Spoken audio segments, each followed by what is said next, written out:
guys, my name is Tomas with Movement Martial Arts, and today we're gonna do a spinning hook kick, okay? A spinning wheel kick, same thing.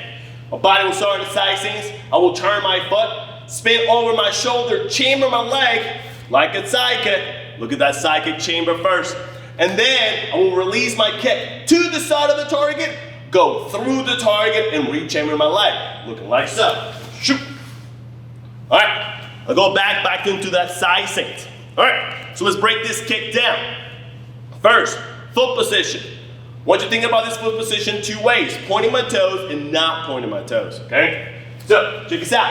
I will start with a side kick chamber first, okay? The side kick chamber, the bottom of the foot is facing the target, my knee is bringing it back. I'm gonna kick, not the target, because that will become a side kick. I'm gonna kick the side of the target, point my toes, bring it past that center line, and chamber my leg. Again, I'll put my hands up, I will chamber, kick, point, pass the center line, and chamber my leg. Now, this foot position can be two ways, pointing my toes or not pointing my toes and kicking it straightly with the heel. My hands are up, I'm gonna chamber, I'm gonna kick, not point my toes, go through the middle, and then chamber my leg. Okay? By not pointing the toes, you're focusing that hit strictly on the heel, creating more damage to the target. Pointing the toes, you can hit a little bit more of the surface.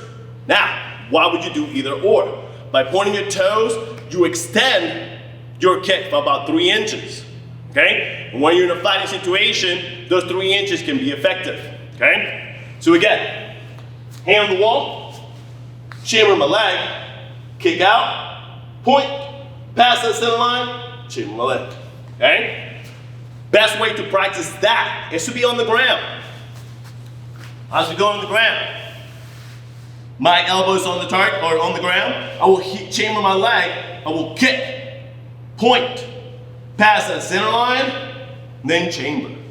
Again, chamber, kick, point, pass that center line, and then chamber my leg. Okay? Now, let's put that spin into play. The spin, I will look over my shoulder. I want to have my feet shoulder width apart. The wider my feet are, the harder this kick is going to be. So I'm going to have my feet shoulder width apart. Okay? To break this down, I want to turn my heels to where I want to hit. After that, I will look over my shoulder and I will continue to rotate. I will chamber my leg for a side kick to the side of the target, and then bring it across. Again, shoulder width apart, turn my heels towards the target, look over my shoulder, continue to rotate, chamber my leg, kick, go through the target. Okay? Of course, as you're doing this kick full speed, you don't want to break it down in those steps. We want to be able to go right away. Practice those steps is going to get you better at doing that spinning kick. As I doing this full speed, you want to look over your shoulder and make eye contact with the target as you're releasing that kick. Okay? So I'm spinning, I'm chambering, eye contact with the target, release that kick. Looking like so. All right, so that's going to be your spinning hook kick. What can you do to be able to create a good spinning hook? Of course, practice. Make sure that you're flexible, okay? So flexibility is going to be incredibly important for this kick. This kick is going to the head. So if you do not have the flexibility to kick to the head, then we got to do a different kick. Yes? So this is a head level kick, So the things that I want you to do, I want you to practice on the ground, understanding what the kick is doing. Kick, toes, pass the center line, and chamber. We got to be able to do 10 of those on each side. Okay? Then we'll take that to standing. From standing, holding the wall, side kick to the side of the target, point my toes, and then bring it across. Okay? Then we'll start incorporating that turn, spin, chamber the leg. Okay? And then we'll put it all together to do it a little bit slower.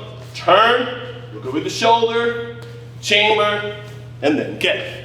Okay? You gotta do those exercises 10 on each side. So we have the ground, kicking slowly, standing up against the wall, throwing our kicks, right? Spinning and chambering, that'll be your third, and of course doing the kick. Now, those 4 exercises are gonna be 10 on each side, and I want you to do it 3 times, okay? So, 10, 10. On those 4 exercises, that will be 1, and you got 3 series of that, okay? Practice, practice, practice. That's just gonna get you there. Core and flexibility. Core, so make sure we're not losing balance, right? And your flexibility so we can kick to the head. This is where the kick is gonna go, okay? Now I'm gonna hit the target so we can generate power with this. I will do it with the bottom of the foot and with the heel so you can see the difference. All right, so I have it back here. I will hit the first one with the heel. I'm gonna spin, okay? And go. Push. Good. Creates a lot of power. The target is the face with the heel, devastating. Now I'm gonna hit with the bottom of the foot.